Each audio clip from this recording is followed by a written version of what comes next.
Hello everyone, welcome to my another vlog again and again. आज चाहिँ हामी थोरै कामले गर्दाखेरि हामी तल हामी चाहिँ अहिले वडा नम्बर 7 मा छौँ फुलबारी नगरपालिकाको र अब हामी जानेवाला चाहिँ वडा नम्बर 4 हो।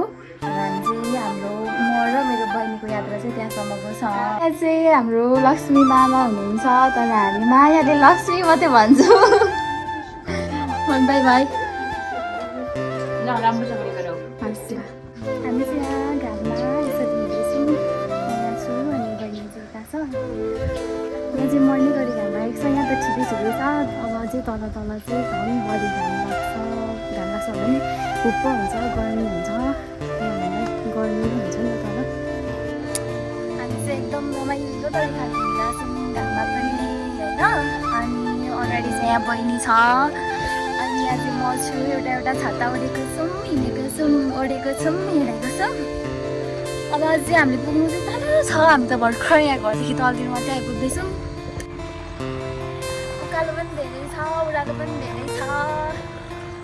त्यो पनि त्यही माथि घाम पनि लागेको छ। छाले हिँडेर होला अहिले चाहिँ शीतल शीतल भइरहेछ। हाम्रो चाहिँ आजभोलि यसरी नै दिनहरू बितिरहेछ। अनि अहिले चाहिँ क्लासहरू पनि केही छैन नि त। अनि घरकै कामहरू अनि यताउता भन्यो यसरी नै बितिरहेछ। यहाँ चाहिँ मेरो बहिनी छ, अल्छी गरेर हिँडिरहेछ। Welcome to my vlog. मेरो बहिनी उसको चाहिँ धेरै गुनासो आएकोले नै गर्दा मैले त्यो भन्नु बाध्य भएँ। मेरो यो भ्लगको इन्सपिरेसन चाहिँ अनु तामाङ हो है गाइज।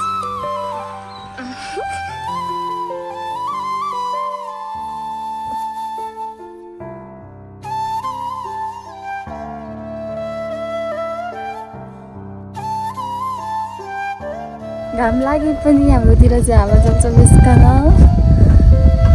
अघि चाहिँ अनलाई झन्डै छाताले उडायो। ए छाता चाहिँ झन्डै उडायो। अनले बल गरेर तान्यो।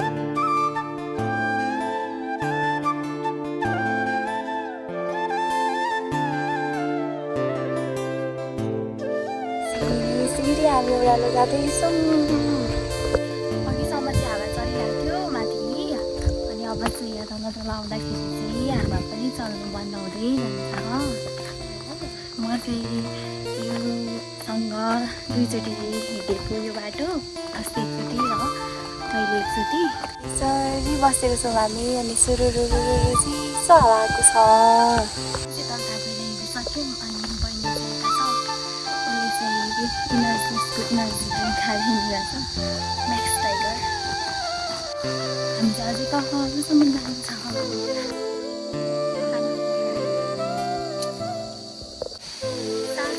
पढ्नु लागेर होला शीतल शीतल पनि हुँदै आइरहेछ। हजुर यहाँ हाम्रो चाहिँ पुल पनि छ। हो त हामी चाहिँ पुल तरेर जानुपर्छ।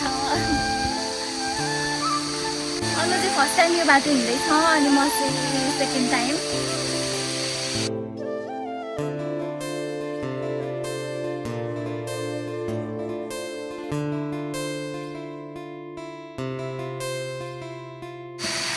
यो चाहिँ खोल्चा छ अनि खोल्चीको लागि बनाएको पुल। अनि अरू चाहिँ म्याक्स टाइगर इनर्जी ड्रिङ्क म नखाने।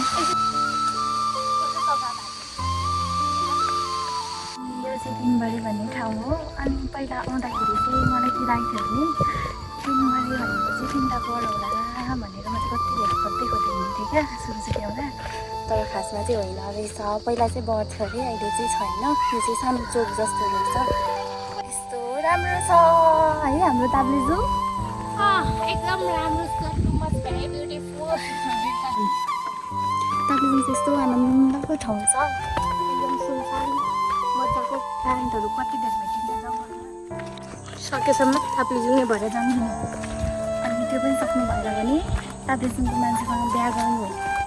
त्यो पनि सक्नु भएन भने ताप्लेजुङको मान्छेलाई साथी बनाउनु। अनि अझै त्यो पनि सक्नु भएन भने चाहिँ यसरी नै ताप्लेजुङको नेचुरल भिडियोहरू हेर्दै मनोरञ्जन लिनुहोस्। सब्सक्राइब पनि गर्नुहोस्। अनि सब्सक्राइब चाहिँ गर्न नबिर्सिनु होला। ओके गाइस, आजको दिन हाम्रो यसरी नै बितिसकेको छ र मेरो युट्युब च्यानलमा जो पनि नयाँ हुनुहुन्छ सबैजनाले सब्सक्राइब गरिदिनु होला, लाइक गरिदिनु होला, कमेन्ट गरिदिनु होला के कस्तो लाग्यो होइन। यो भिडियोलाई अन्तिमसम्म हेरेर साथ दिनुहुने तपाईँ सम्पूर्णलाई धेरै धेरै धन्यवाद। अलिअलि हिँडेर आज अलिअलि गरेको पनि छु। अब हामी खानाहरू बनाएर खाएर सुत्छौँ। मेरो भिडियोलाई अन्तिमसम्म हेरेर साथ दिनुभयो तपाईँ सम्पूर्णलाई धेरै धेरै धन्यवाद र धेरै माया। यसरी नै माया दिँदै जानु होला, एउटा भए पनि सब्सक्राइब बढाइदिनु होला। फेरि पनि अर्को यस्तै भ्लग अथवा केही कुराहरूमै फेरि पनि हामी जोडिने नै छौँ, भेट्ने नै छौँ भन्दै आजलाई भने चाहिँ bye bye. Take care everyone. Bye bye Kukuli. Bye by.